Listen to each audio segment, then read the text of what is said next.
Let's call the TTSA Board of Directors meeting to order at 9 o'clock on March 18th. And with that, I believe, excuse me, I've got a little sinus thing going. We need to take a roll call. Is that correct, Rochelle? Yes. So we have Director Clement. What? I'm here. He's like, I don't know, am I here? What do you Director like Wilkins, Director Cox, Dale, you're muted right now. If you could click the microphone symbol on your Teams. that's our fault, but he is there. We had him on at 8 o'clock. Yeah. And we have Director Cox and Director Wilson. Here. Please join me for the Pledge of Allegiance. I'm here. Okay, Dale. I pledge allegiance to the flag of the United States of America and to the republic for which it stands, one nation, under God, indivisible, with liberty and justice for all. With that, we'll move on to public comments. This is a time for any people in the audience or board to, I gotta get your glasses too. Does anyone wish to make a public comment on the item that is not listed on the agenda?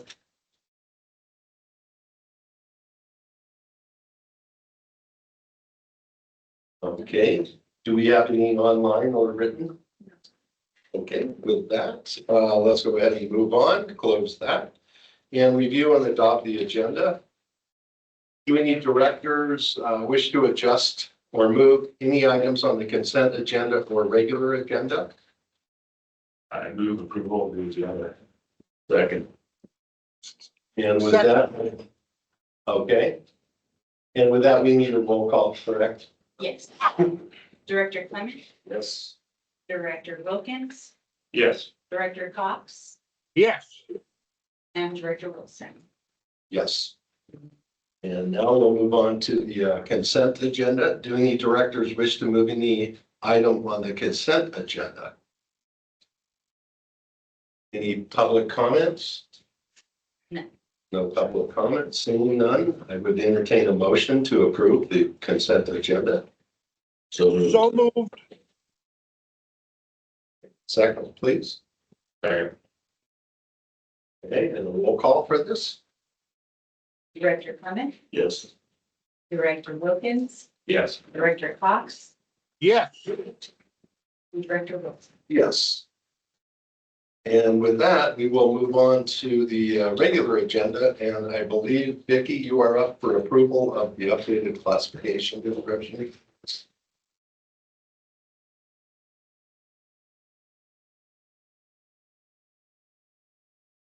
Morning, President Wilson and Director Vicki Lubrano, Human Resources Administrator. And before you today, we have several job descriptions that we would like to review as a means of providing consistency among all job descriptions, and also in order to begin a couple of recruitments, we wanted to make sure that all of our language was the way we wanted it to be. So essentially I can go through each one if you have any questions, but otherwise my ask today is to approve the job descriptions as they are presented to you. I have a question. Okay. So are these are existing positions that we're currently modifying that have employees already in place, is that correct? These are not new hire positions. The first half of your question is correct. Yes, they are already in place. Some of them may not have individuals in them, and we will begin recruiting to get individuals in them. So which ones are those that we're recruiting? That would be the accounting technician 1, 2, and it would also be the senior engineer and or associate engineer. So that one is 2 separate job descriptions. We'll only be hiring 1 engineer out of the 2 job descriptions. What is HAZMOPper?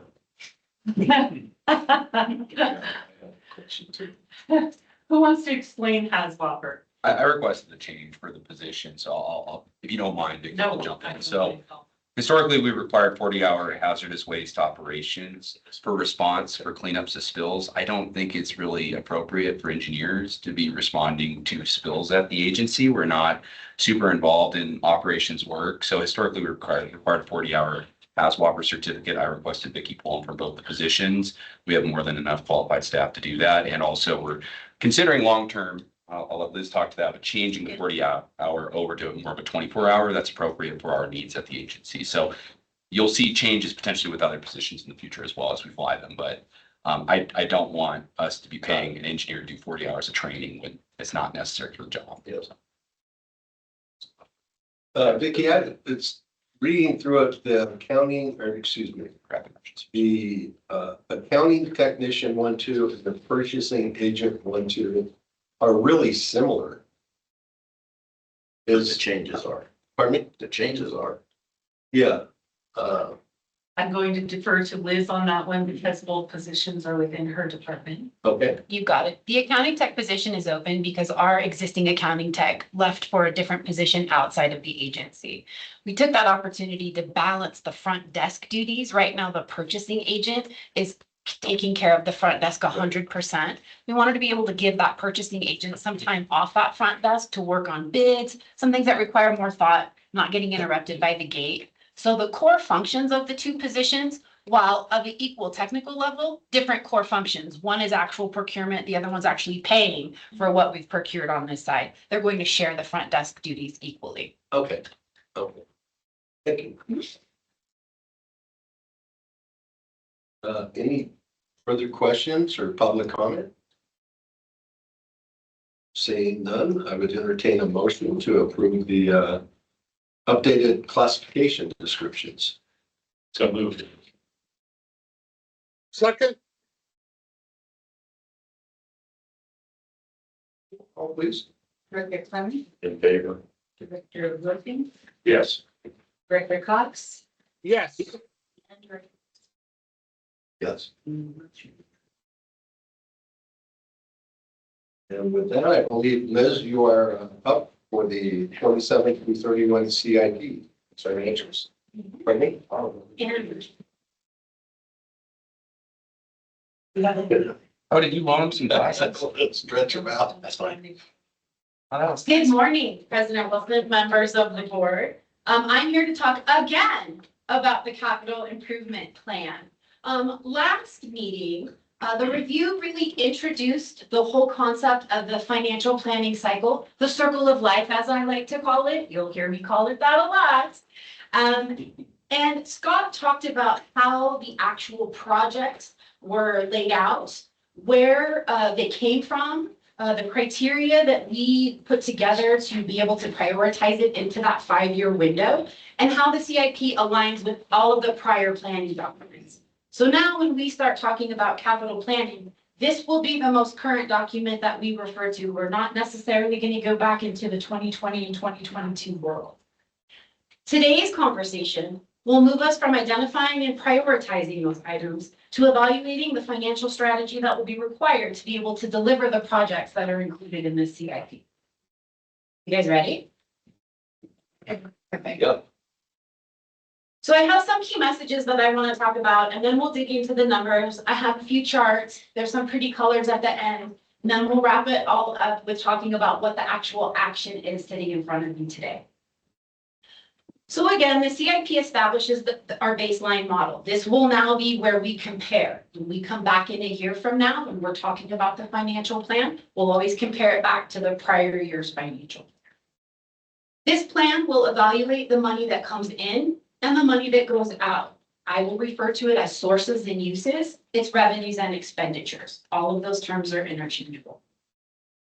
It will connect capital needs with a realistic, that's a word I shoved in there, a realistic funding strategy.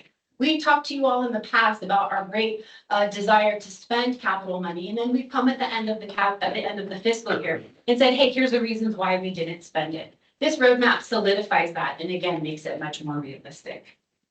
The analysis will also ensure that rate projections remain predictable, transparent, and compliant. 3 words that keep me out of compliance jail. So you'll hear those a lot as well. One of the things that is overlaid into the financial plan is we currently have a AA rating. There are some, well, it's not a guarantee, there are some general considerations for a AA or AA plus rating. I've actually considered the AA plus kind of baseline requirements as we evolve through this financial plan. Those are things that looking like debt service coverage ratio and maintaining it of at least 1.75 times. It shows the rating agencies and the public our ability to pay down debt service. We also want to maintain a minimum of 650 days cash on hand, because that again shows the people borrowing us money that we have the ability to react and pay our bills. We also, as you know, are undertaking an extremely large capital project, so we need to be mindful. While I would love to issue debt for all of it based on our AA rating, we have great percentages out in the market. But we want to be mindful to keep our debt service payments 25% or below of our total revenues. If we start creeping up above that, that opens the door for a different conversation about how we're spending. So all of those items are kind of baked into the model as we go through this. The other item that I wanted to point out is rates. Rates will need to be revisited beginning FY28. The agency currently has a 5-year Prop 218 notice approved through FY28 that gives us a lower percentage increase in FY28 than this model anticipates. There is also an RFP that will go out on the streets in the next few days where we're looking to update that rate model and that rate study, as well as connection charges, to feed into this planning document. Going through the numbers right now, the last year of the current 5-year Prop 218 notice will need to be revisited. And within the model, we start at about 10% assumption as rate increases out of the gate for 28 and 29. We drop down to 5% for 2 years, and we smooth out to 2.5% to 3%. It's still a little clunky. That's what makes the model work based on these numbers. Here's what I will tell you. These numbers are the best known numbers that we have at this time. As we continue to evolve the scope of work and get our deliverables from Carollo on the nutrient removal improvement project, new name coming next month, we'll be able to tighten up some of those. And that's why it was important to start to redo that rate model and that rate study now as we evolve into this world so we can get ahead of it. I'll also note here that completing this step and accepting the CIP really is the next step that the agency needs to take to continue to further strengthen the financial positioning and that long-term stability that we want to provide for all of our customers. Questions before we dig into the numbers? Yeah, what was the methodology in coming up with a 5 and 10% increase potential and 2.5, 3.5? Sure, we'll take a look when we get to the numbers, but we needed to be able to lay out all of our sources coming in and then taking a look at some of those larger expenditures going out. We needed to be able to balance that and to maintain that day's cash on hand. In December, the agency approved, or the board approved, an updated reserve policy. It was hedging our bets getting into this so that we make sure we can have that maintenance of cash. There's a spreadsheet model that has multiple tabs across the bottom where I can play with what if our operating costs go up? What if we hold them down? How does that impact with the rates? Full admission, I am not a rate modeler. We will pay someone to give us a professional opinion, but I know enough to put the items together to go, oh, we need to have this much more revenue coming in. Also, rewind in time. Let's go back probably 12 to 18 months where we were having initial conversations with Carollo in this room and the board was trying to make the decision, rehab or the nutrient removal project. At that time, Stephen and I presented a 30-year model. These rates are similar to those rates when we had that initial discussion. Yeah. And I think I heard that RFP is going to go out for in the next few days. Yes. Okay. As soon as I can spend more time at my desk reading through it and making sure we get it posted. Okay. I also have about 10 contacts at different agencies that provide rate models to send it to directly. So I anticipate a really good response to it. Yeah, one of the things that is of concern to me is that we're in volatile economic times and who knows how long that's going to last. Great. And I don't think prices are going to be down on things. So it's going to be critical to get this model correct. So I absolutely agree with you on that. It's time to update it. Things have significantly changed here. In the past, we talked about revisiting rates when we knew we had a significant change in CIP. That's exactly where we're at right now. Any other questions before we move to the numbers? Let's go to the next slide, please. Okay, here it is. Here's everything in the spreadsheet all rolled into one. So let's start from top to bottom and then we'll go left to right. Up at the top are all of our sources. That's revenue. How does the agency take money in? You get service charges, connection charges, you get a swath of tax revenue ad valorem. Other revenue are things like temporary discharge. Sometimes we're able to bill back and recover costs for lab sampling, other things like that. Those are the items that the agency generates. Below that, you'll see two lines. We have the known item of the 2026 bond proceeds. We know how much we're going to use this year. We know how much we're going to use in 2027. The next line is the projected external funding. Again, this is what Stephen and I know today and put into the model, which has already changed because I put this in the model on Thursday. But again, it's the best way to get our hands around the information we have right now. The next line is reserve use, and this one's going to be a new one to the agency. And you'll see that there's pluses and minuses, and they mean the opposite. If there's a negative number there, it means at the end of the day, there was more source than use. We plan that and we put it into the bank so that we could use it in future years. You'll see that for the first 2 years in the 5-year model, we're putting money into the reserves, and in the last 3, we're taking it out. Below that for uses, we have operating expense. PAYGO capital is defined as what we're putting dollars out today to fund the capital, not outside funded capital. And then you can see that external funded capital line. It should always match with our external funding source on the top. And then below that is our debt service. In a few other slides, we'll go a little more in depth about what debt service looks like when we're making a $6.7 million, $8.9 million versus the $3.9 million payment that we're making now.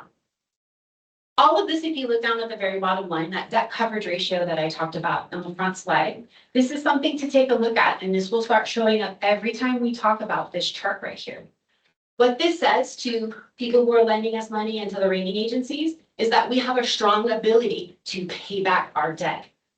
But one thing you should notice as the board is it's good. It gets really good in FY29, and then it starts to taper. And in the FY31 model, we go down to 1.95. We're still well above the target of 1.75, but we're also spending a tremendous amount on the project by that point, according to the CIP. So that is to be expected. The other item I'll note here is that while this presents a 5-year look, we actually run the model out 30 years. I want to make sure there's not a cliff in the 1 year out or the 2 year out that we would need to be chasing. So it is something that we balance over a long period, but just show you the 5-year model for this period. Questions about the numbers? Is all the external funded capital a form of something that is principal and interest, or is there deferred interest or deferred principal? There's a tiny bit of deferral in the beginning years about FY29, and I'll show you that on the second to last slide where we look at debt service. We structured it so that we could maintain that payment and not get up over that 25%.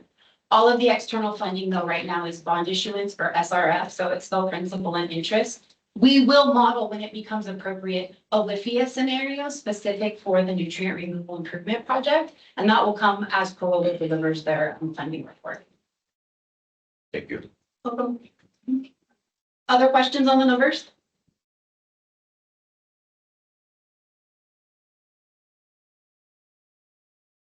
All right, We're good. let's move to the next slide. So now let's show some proof of what's happening. The approved reserve policy that came through in December stated that for capital reserves, we need to have 100% of the average 5-year, and for operating, we need to have 65% of the budget, and for emergency, we need to have 4 million. We looked at capital here in a conversation of Fund 2 versus Fund 6. We're now taking a look at just capital. What are our total capital expenditures? It's not that we don't care how we fund it. I still show it here, but we wanted to show the board and the public that that target is the line. We still have graph money above that line. So this means that from a capital standpoint in the CIP, we're able to balance that with the funding that we have. The reason that you see 2 colors is that capital is made up of 2 pieces. You have a board designated piece and you have a restricted piece. The board designated piece is what we call Fund 6 today. It comes from our rates and we put it and apply it to capital. Fund 2 is restricted because there is a board ordinance that says we can only use those for growth projects. This model assumes 1/3 of all capital is funded from Fund 2. That's an ongoing conversation that we're having to see if we have any, the ability to change any of that and what that would look like. That will be considered in the connection charge study. The green towards the bottom is the operating and emergency reserve. Because they're funded from the same source, I added them together. That also assures you that that line is the target. We have funds above that. So every July 1, based on cash flow projections, we're able to meet those targets. If we weren't, you would need to work on the CIP before we brought it to you. This is the item that balances it. Once operations, maintenance, and engineering gets their I want list, as I call it for the CIP, we run it through the financial model. We have to balance that to make sure that we can meet those targets. Okay, 2 more slides and we're done. We're close. So Liz, before we leave this one, Sure. I'm looking at the operating and emergency reserve Gotcha. chart. Yep. So what this would be forecasting is basically money in the bank kind of above and beyond our target amounts. Yes. And I would think when the time comes to,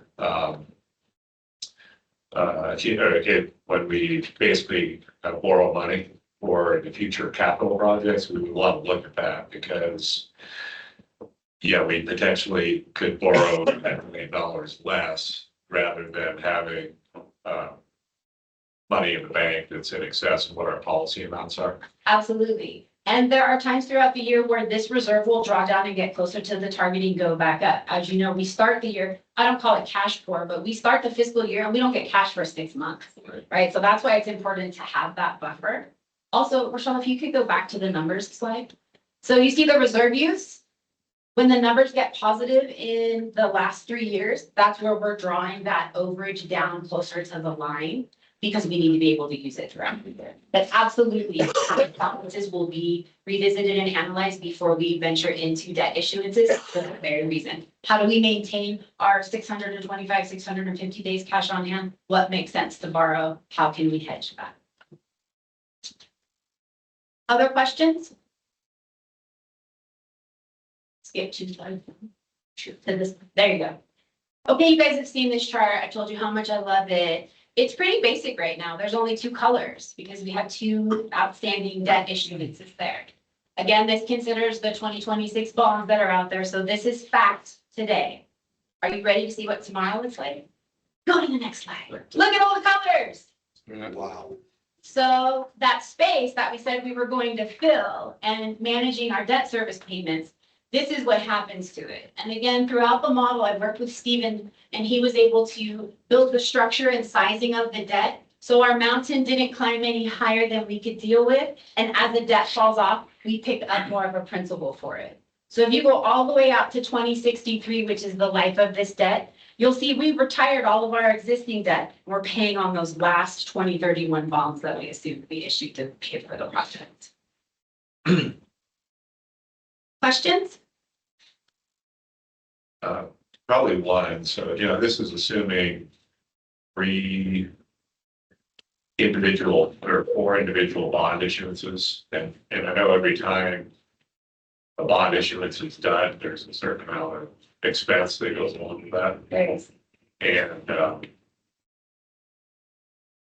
so I would assume that's something we're going to be looking a little more closely at when the time comes as well, as to whether some of those could be combined, whether we actually need to do 4, or whether they can be consolidated with fewer. Yes, as we get closer to it, the other item that we need to be aware of is we can only take on so much debt at a certain time. These also aren't all 30-year bonds. So that's exactly right. We might decide to go out longer for a bigger amount because it'll keep the payment lower versus this structure. This was the structure that fit the model as is. The project as is for nutrient removal has 3 years in the last 5 years of $70 million equally spread. Right. As the scope evolves and we get more deliverables for it, that number is going to change, but that will change this as well. Other questions? Okay, I have a few wrap-up items if we want to move to the next one. I have a and that we needed to answer. Last presentation when Scott was going over the projects, President Wilson asked about the cost for what we're calling Appendix B, and those are those eliminated projects from that 2022 master plan. The 2022 dollar amount of the eliminated projects is approximately $26 million. And if we take that into today's dollars, it's about $36 million that we've eliminated. I will note though, that in Appendix B, there are some projects that were incorporated. The incorporated projects are not included in that cost. These are just the eliminated ones. The other reconciling item that will be brought to you when we do the budget in the next few meetings is looking at how we have this 5-year CIP in the budget book and how it looks now and what that reconciling dollars amount. Okay, I only have 2 more points to make, and a favor, and then we'll get to the action item. We'll start with the favor. As I looked at this in its entire document, now that it's out to the public, I did notice a few housekeeping nits. President Wilson found a typo, so he's gonna get a personal Starbucks card from me for finding that. I also noticed some inconsistencies with referencing 5 years, words versus numbers. So I want to make some of those housekeeping changes before we post it as a public document. Nothing to the numbers or the materiality of the document will change. So with that, I would like to note, acceptance of this planning document sets the roadmap in motion to meet the agency's vision of innovative treatment for a sustainable future. This is a reminder as well. Approving or acceptance of this document does not give us money to fund the project. It does not approve the projects. Those items will come to the board as part of the budget cycle, as well as part of contract initiation. This is the board agreeing to accept, this is the roadmap, and we're all using the same roadmap, and we're all going to talk about the same language from the roadmap. With that, I'll put before the board questions or acceptance of the FY27 and 31 CIP financial. Any further questions, Dale? No questions. So you're basically looking for a motion at this point. Yes, I would like you to formally accept the CIP document, please. I will entertain a motion to accept the FY27-31 CIP and financial plan. So So moved. moved. Thank you. Second. And with that, we'll take a roll call. Director McDermott, Yes. Director Rose, Thank you. Director Cox, Yes. and Director Wilson. Yes. Thank you, Liz. I think that $3 million was in the contract.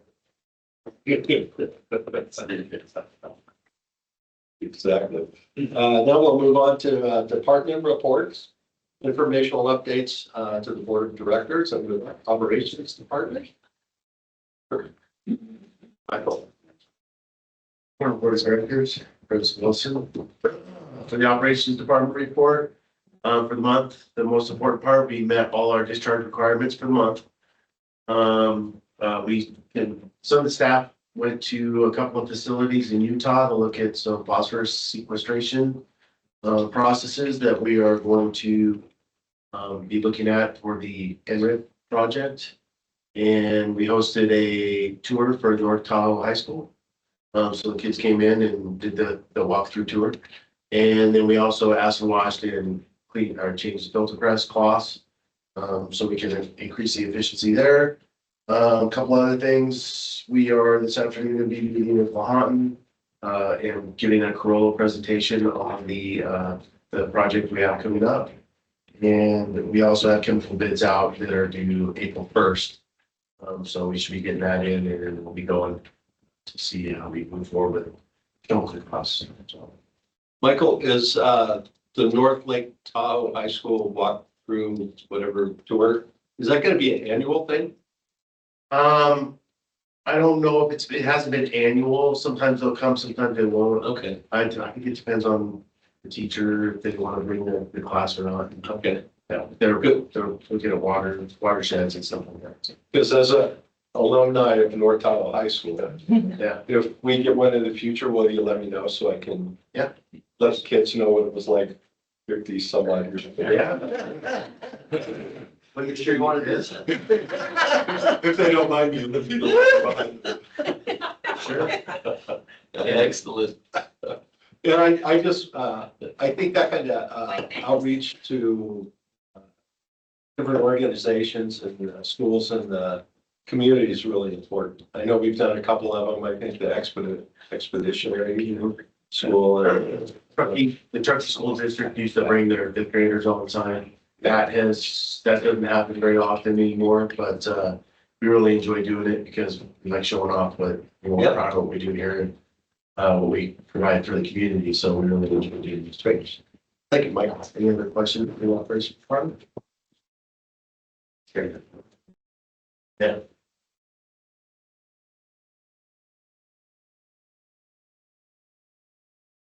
Good morning. Yeah, I'm gonna do this in person. I'm having a hard time reading that, so.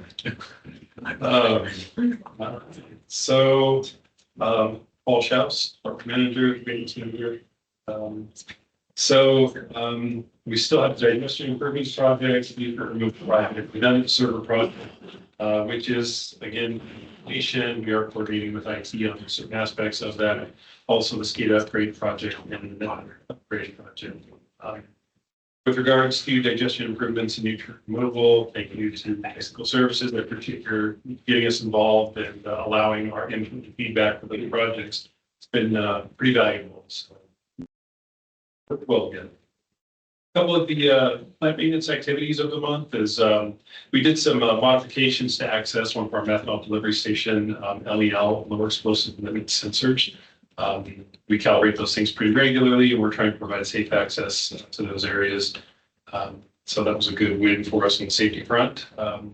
Fabricated a new step for the bulk fuel oil tank and repaired 2 water leaks, have an AWT. Had to tear apart plow truck number 13 to get to the defroster control, which is behind the whole dashboard, so that's always fun. We also swapped out an entire recirculation pump for digester 29, so that was a good time. And some more 2 water line breaks, things like that. Ongoing improvements to the LED lighting throughout the plant as well too. We keep identifying smaller areas and we're narrowing it down. We keep getting closer and closer. But, not seeing a huge impact on the electrical just yet, but we're hopeful. So additionally, that gives us usually a lot longer run time on those lights as well too. We don't have to access them or contain them here as often. Program the BNR influent pump station and Rogers Air VFD remote resets. This was a request from our operations group. Really gives them some operational flexibility when they have limited staff on hand. And we also did the plant tours in Salt Lake. We grabbed a lot of pictures for those things. I'm not going to provide those here today. Scott will probably talk a bit more about the trips to Utah and his report there, but it was a really good tour. We got to see a lot. We have a lot better grasp of some of the phosphorus sequestration technologies that are out there and some of the hurdles that people have overcome to get these things installed. So it's going to do really well when we start, digging into these even deeper through design. We still have 3 unfilled positions. We've been performing some interviews for our SCADA SCADA specialist 1 and 2. So we're still beating the drum on that, trying to get somebody in here. It's proved challenging. So staff made a pretty good dent on the work order load over the month. We'll see that there's nothing on any individual category that is over 100 on pending, so that is a good sign. So we're not going to be down. However, we do anticipate it's cyclical as PMs are generated through the system automatically. Those numbers can go over 100, but we did a good job over the month. So very, very proud of staff on that one. And I think we do have a couple of pictures in here. We're a little light this month. Talking about the methanol access in the bottom left-hand corner there. That's one of the hatches that we modified. And there's staff in the upper right-hand corner replacing the pump for digester. So, any questions? Yeah, on the PM, what prompts a new PM to go into the system? To go into the system? Yeah. So we create a template whenever we identify there's either a new piece of equipment, we go by a manufacturer's recommendation on the frequency and what's done. That PM template talks about, the tasks that you do during that PM and gives us an estimated amount of time that it should take to perform that PM for efficiency. Additionally, as we go through and we do these PMs, we are constantly adjusting them. The idea is that we get a better grasp on how long it actually takes to perform the work, and we trim that down to get more accurate numbers for those estimates. A lot of times in a plant like this, we have a lot of old equipment. We've got some old records that we pull some of those PMs from. And then we get new, better information on how to perform these PMs and how new things that we should be doing. Maybe we didn't recognize it before. Sometimes they're driven by a failure. Sometimes it's by an outside vendor. It can come from a lot of different sources. Okay.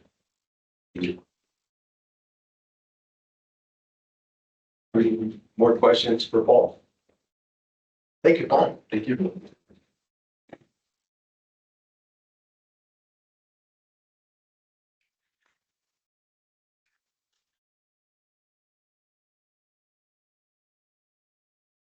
Good morning, Board of Directors, Scott Fleming, Technical Services Manager. Today, the Fire Department report. Right, got it. Just can't even mouth. So we posted the job up for senior or associate engineer. If you know anyone looking, please encourage me to apply. There's a shortage of them around here. So we also started the LAPCO process with Nevada County for that parcel that we picked up from the airport district. So next steps are for us is to basically get that parcel recognized and annexed into the town of Truckee. They're working with the town to see if there's any other parcels that they would like to have annexed as part of that LAPCO process as well. So depending on the town's interest on jumping into that annexation, we'll hopefully incorporate all that into one singular application package. And then after we get that annexation completed, then we would start doing lot line adjustments to carve out a parcel if we are interested in surplusing and selling that to Truckee Down PUD. So we want to work with one entity and not two to draw up the boundary from the parcel. So that's the justification for the annexation versus doing lot line adjustments between county and town and having this hybrid parcel. So it's rolling along. There's a new LAPCO supervisor, I forget his name, that replaced the previous individual that was working that position. So there's kind of a learning curve there. So it shouldn't be a problem. On digestion improvements project, ongoing 60% design, consultants working through some challenges. The project is very complex from the standpoint we're working with a lot of existing infrastructure. And so coordinating that in the 60% design deliverable is quite a task. And then there's still a forthcoming scope at the amendment anticipated for April. So, on the nutrient removal improvements project, I let the cat out of the bag. I didn't realize we were going to hold off, so I apologize, Liz. Way to ruin it. Yeah. So the PR firm we hired, they're working on a website that Liz mentioned. They worked with us to develop a project name that is the Clean Water Revitalization Project, or it will likely locally become the Clean Water Project for the region, just to be simpler. But that's the name. We worked together with the consultant to identify that made the most sense for the project rather than the nutrient removal improvements project. So you'll see more of that to come on forthcoming documents. And then as far as the status of that goes, Corollo's chewing through those design information memorandums or DIMs. So we just received DIM 4, which is that building mechanical and motor controls facility. DIM and workshop was completed, and they are moving on to electrical instrumentation and control facilities. With this project, we're going to need to have some adjustments made to the line power feeding plan, as well as the on-site emergency backup power solution. Our generator is getting very close, if not at the end of useful life. I'm looking over at Paul when I say that. We'll keep it running. Yeah. So Somehow. that's incorporated into the project, and they're reviewing options with us for economical solutions because the generator requirements are quite substantial. And then on the network upgrades project last month, just a reminder, that was approved by the board to enter into agreement with Jacobs. So we scheduled and set up a plan for a kickoff meeting and getting that going. And that's for that single node fiber that we're looking to install around the facility. On the laboratory side, Kristen Davis, if you're not familiar with our lab director, she is the president, I believe, correct, for CWVA's Sierra section. So she put a lot of work into helping facilitate the 2026 annual awards dinner that staff attended this month. So it was a good turnout from us. Had a good time there, and just wanted to throw her a little congratulations on getting that going for us. They're working on some laboratory information management system enhancements. So she was working on going with the support staff member that we have on call. LIMS is the system that Jason previously set up to modernize the agency's lab systems to be on a digital database versus I think everything was pretty old school before. Would you say, Jason? Paper and Excel. Yeah.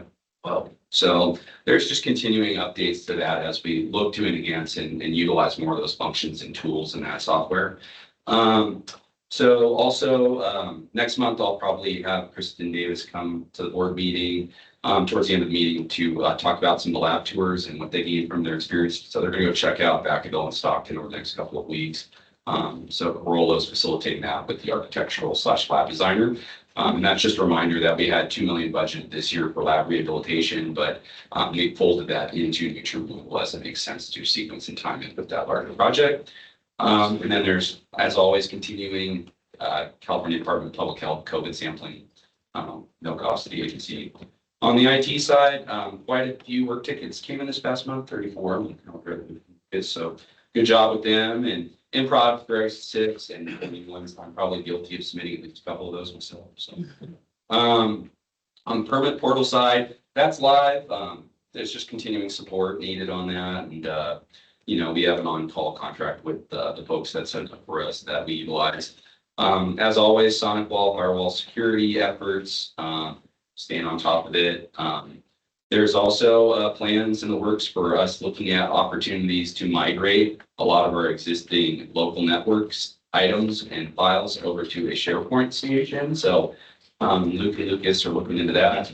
And then they are also working to get staff more trained up on utilizing the Microsoft Office Suite 365 platforms, as well as looking at Zero Trust Network architecture for the future. I'll call Luke up in a minute to talk about his conference. That was the other note on here. I think hopefully the photos made it in from Luke attending. It looks like they did. They're on this side. Oh, they're on this side here. Okay, so they might not show up on your local screen, but before I think last month I had Salt Lake City mentioned in there that we attended a couple facility tours. So here's a photo of the first of 2 facility tours we went on. This was at Provo. That is the ELOVAC system. This is for phosphorus sequestration technologies for side stream treatment. It looks like a big brew kettle is what they called it. So still. Yeah, exactly. So that's, I guess there were some German engineers that came up with the solution.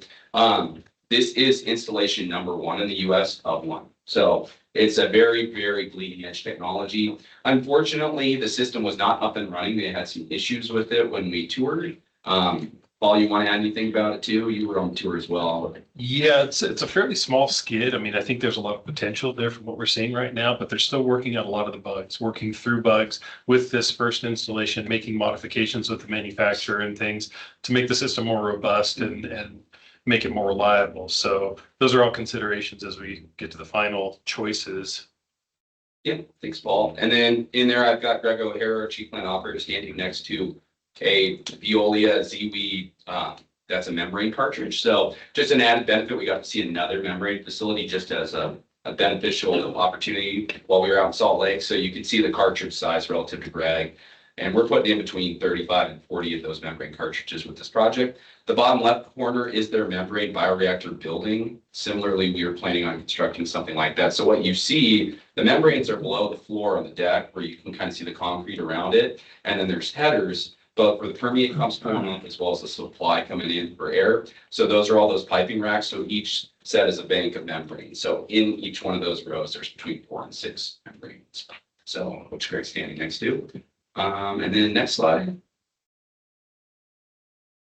So this other photo set is the other facility we went to at Central Valley Water Reclamation Facility. A substantially larger facility. So in the scheme of things, Provo was more similarly sized to us. This facility processes over 200 million gallons per day. So one of Salt Lake's big 3 facilities.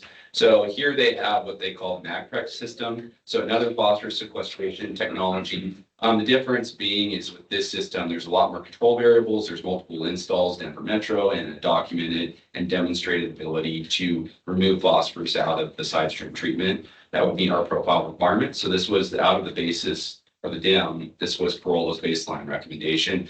It is one of those things, there is additional infrastructure required, but it suits our needs and it's a proven technology at this point. That's not bleeding edge. So staff got up on top of the tanks. You can kind of see in the upper left corner, staff standing on top of one of the 2 tanks on that catwalk there. And then the bottom left photo is inside of that MagPrex building. So So, with that, I'm going to, I guess, is there any questions on the technical services report before I have Luke talk a little bit about the conference he attended as far as those other items I discussed?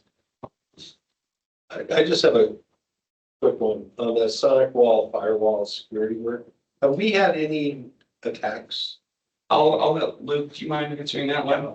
Oh, right now, yeah. Yeah, I'll just, Yeah, we have, with our managed service provider, we have consistent, constant monitoring of the firewall. And I was just given a graph yesterday of the uptick in attacks that we've seen on our firewall. So we do have that data and we do collect it. Okay. So we've been able to repel everything at this point. Is that the right terminology? Yes, visibility is the key point. Like I say, just seeing the attacks and knowing if something was successful or not. But yeah, we've been able to monitor everything and mitigate anything that's coming in. So Scott, we have to be a little careful about information that we divulge about weather and wind and those kinds of things. So in public setting. Yeah. We don't want that information. Okay. Thank you. Right. Morning, Board of Directors. Yeah, Scott invited me to talk a bit about the conference I went to. Try not to bore you too much with things that I went there, but and give you hopefully a good insight and not too much randomness with what was going on. But what it was is I went to the Billington Cybersecurity Conference. It was in Washington, D.C. So I wasn't appreciative being able to travel there. So I appreciate the management team letting me. Last year, Paul authorized the trip. This year, Scott authorized the trip for me to go. So I do appreciate the funds and conferences and training. So that's fantastic. But yeah, this cybersecurity conference focused on what we call state, local, tribal, and territorial. So SLTTs. So anywhere from, like I said, states, counties, territorials, tribals, local government like ourselves. That's what we're really focused on. So a lot of the people were there. My focus when I went there was I wanted to look at, listen to, and find vendors. I talked about identity. Right now, 80% of breaches are with known identities. They're not, brute force is the attack of choice from right now also, but in the past, where they just brute force. There's dictionary attacks. They're just attacking with whatever they can grab off the dark web. Now it's grabbing real credentials. Either that's through phishing attacks, for other account breaches, getting credentials out, getting credentials from the dark web and using those to infiltrate or to gain access to systems and learning what's called living on the land in networks.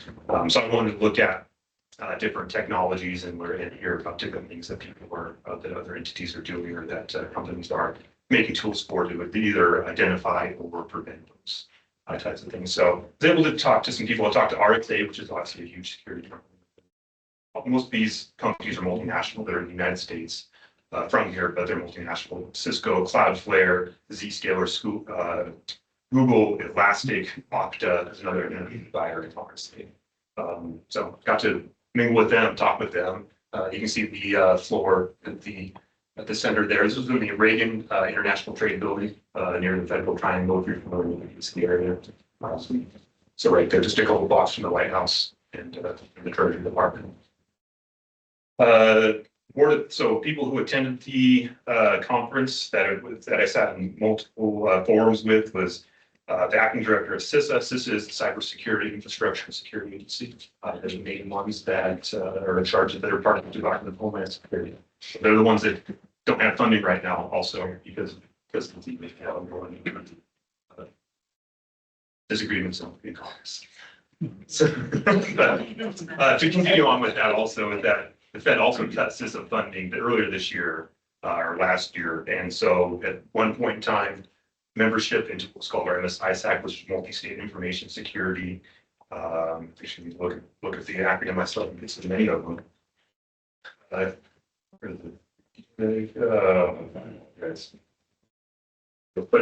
that was free. And then when government cut their funding, now they turned into a subscription-based model. Fortunately, we fall into like the lowest operating tier. So based on operating budget, so we fall those tiers. So it's under $1,000 for us to join in. But we get many different tools at our schools for that. And it's well worth the investment and the information sharing that we get from it.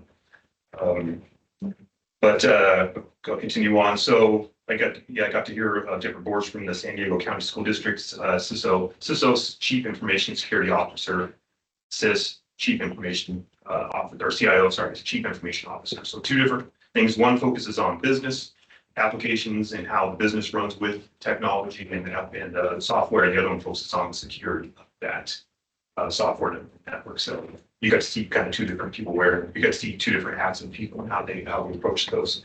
But yeah, I got to listen to San Diego County School District, Orange County, the Baltimore County Public Schools Executive Director of IT. He was on a board that I listened to.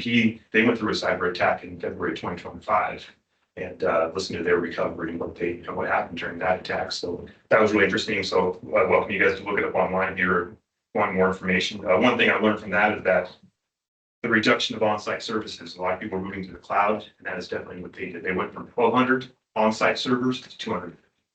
So they really changed their structure, given that they had burned the house down, is what the term that they used. So they had opportunity to put the kitchen where they wanted to, put the living room where they wanted to. They didn't have to rebuild a little bit or here or there. They actually had place burnt to the ground, so they were able to rebuild how they wanted to. The Nevada system was there. So I didn't get to talk to him personally, but I did talk to the governor's office chief technology officer, and talked to her for a little bit. But he was on the panel talking about budgeting and how to communicate to C-suite or communication, talking about the importance of security and ensuring that there's budgeting for it and relaying the importance of that this is continuity and critical infrastructure here. There was two CISOs, or three, sorry, from Seattle, Boston, and Denver. They were there on a panel, and it was interesting hearing them because they are all part of World Cup cities and talking about how they're preparing their infrastructure for large amounts of people to come in and what they're doing for power, power, water, lights, communications, different things, and how they're stress testing. And Seattle was interesting because Seahawks won the Super Bowl this year. Go Seahawks. And so they had the opportunity to stress test their systems. They had, 500,000 people coming to the downtown area during the parade. So we talked about how they looked at their cell towers, looked at their fiber infrastructure, looked at just anything that many people gathering in one spot. I gave them the opportunity to learn what's going to happen when World Cup matches come to the area. So that was really interesting. Also, what's another thing is just being back east. I'm not from back east. I just visited there a couple of times. It's just listening to the names. So the Commonwealth of Virginia, not county, not state, Commonwealth. Virginia, CISO was there. So listening to him talk, he said he was there the year before, and he was interesting about his experiences. One thing you learned about different tactics and defenses. FBI has what's called Operation Winter Shield up right now. It was released in February. It talks about best ways to protect your systems and invest in them. Something that they push down. A lot of these states obviously have all these three other agencies have overlapping interests and things that go on, because obviously networking and computers are with us. Big thing they talk about visibility. You can't protect what you can't see. So here at the agency, one thing I'm stressing is progress over perfection, right? We're really improve from the day that we started really making an investment in the firewall. We got the Sonic Wall was, Richard and Paul invested in that. When I asked for it, I said, we need a new firewall, next generation firewall. They said that was progress there. Moving some things to cloud from off-prem, allowing the companies that have the interest in the investment and maintaining the security of it. Let them maintain that, and we'll provide secure access to those services. And doing that, we have a lot of resources with being a local agency. We have Logically, which is our managed service provider, but they also provide security services for us. We just had a meeting with them yesterday to kind of go over some of the firewall because of the enhanced attacks we've seen in the last couple of weeks, to go over our settings with that and ensure that we're meeting standards and we don't have any blind areas with this. So they're definitely a big resource for us. We have federal government, CISA. We have our local FBI offices in Sacramento. We also have Cal OES, cyber division, also facilities that run down the office. That's kind of a rundown of everything.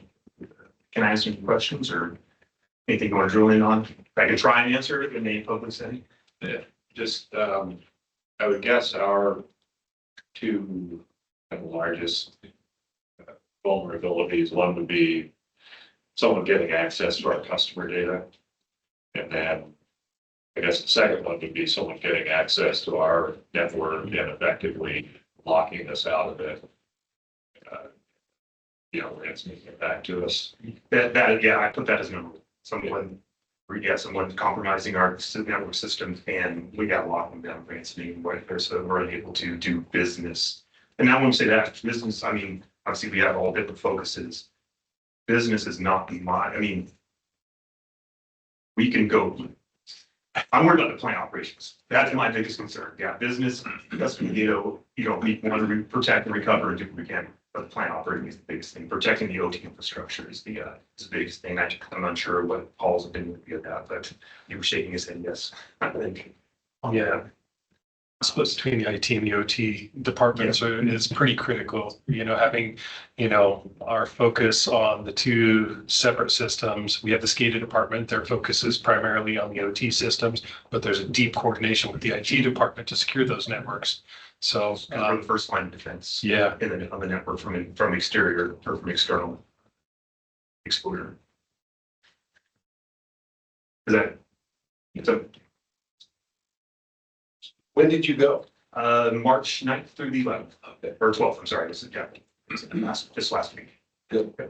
Yeah, I missed the snowstorm the week before, and I missed the or weather the week after. It was 85 degrees when I was there for a couple of days. It was unseasonably warm. Any further questions, Dale? Nope, I'm good. Thank you for asking. All right, thanks, Luke. Thank you.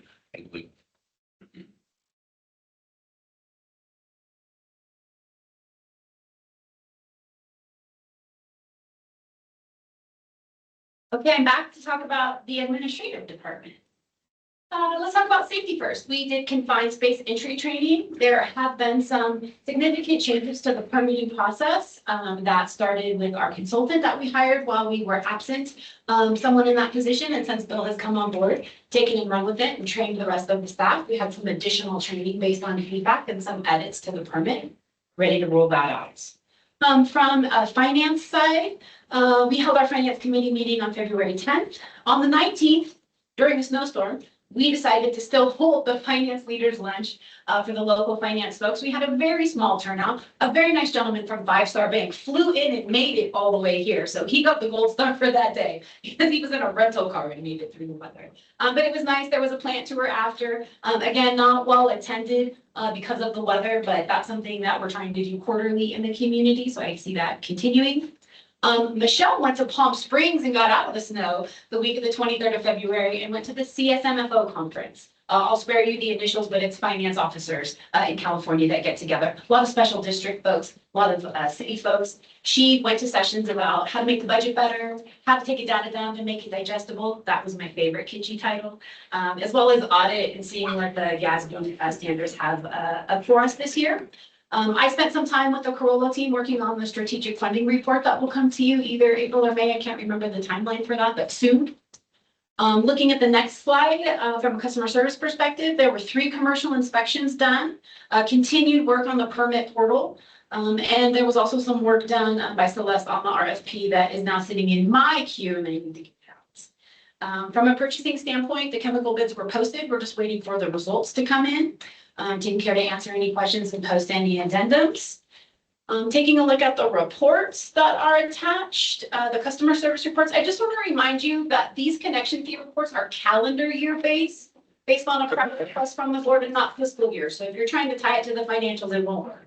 This just reports for January and February. And if we take a look at the last slide, there are a couple of pictures. Kings Beach Safeway, and then I believe the homeless shelter in Truckee is the bottom picture out for the inspections this month. That's all we've got from the admin and finance team. Thank you, Liz. Yeah, I believe you're there. Yeah. There. So, this month, had plenty of discussions about CIP, closing up that project with Liz and Scott primarily and the other managers. Still kind of looking at, how we're gonna continue to revamp that, the circle of life. We're committed to that, so we're gonna have maybe a song playing. Interpretive dance opportunity, I see Yeah, it. perfect. So we had our finance committee meeting, like Liz mentioned, been attending area general manager meetings, community member agency meetings. So a big thank you to the board. We had a great attendance and participation at our strategic planning workshop with the board. Can't thank you guys enough for attending that. That was amazing. We are on the schedule for March 31st to do the next steps, which is to meet with the managers and identify a work plan that creates measurable, actionable things from what was discussed there. Public outreach is ongoing. I'll share in a moment some of the stuff we're going to be doing in that. We are continuing to work with Brown and Caldwell on digestion improvements. That's been a heck of a jam. We're doing, we sold the Traverse that Greg used to take to and from the plant. And I believe, what did we end up getting for it? $2,700, so that's good. So conferences, training, public outreach, again, CWEA banquet went fantastically. Really appreciate all the member agencies that participate in that. I was a member of the board for the CR section as well in the past, and it's still in the process of recovering from COVID. So any support member agencies can provide is awesome. TSD is a great supporter of the CWEA. Really appreciate that. So good turnout though. Great meal. We have the Tahoe Truck Earth Day coming up at Palisades. That's one of the better events for actually getting a good message out. We have some staff committed. I believe Liz will be attending the booth this year, which is a great addition. We're working on swag. So if you've got ideas for amazing things you've seen at conferences or events, shoot them her way. She would love it. Again, strategic planning workshop we've got scheduled. We should be bringing a final strategic plan to the board in May, I believe was our committed timeframe.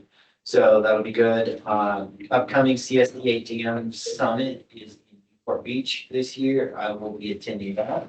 And I'll be driving, so wish me luck. I'm driving in an EV, so it should be, it's my first adventure outside of the real range of that thing. And just of note, I will be attending the TSD board meeting tomorrow evening to provide an update on some of the happenings here at the agency.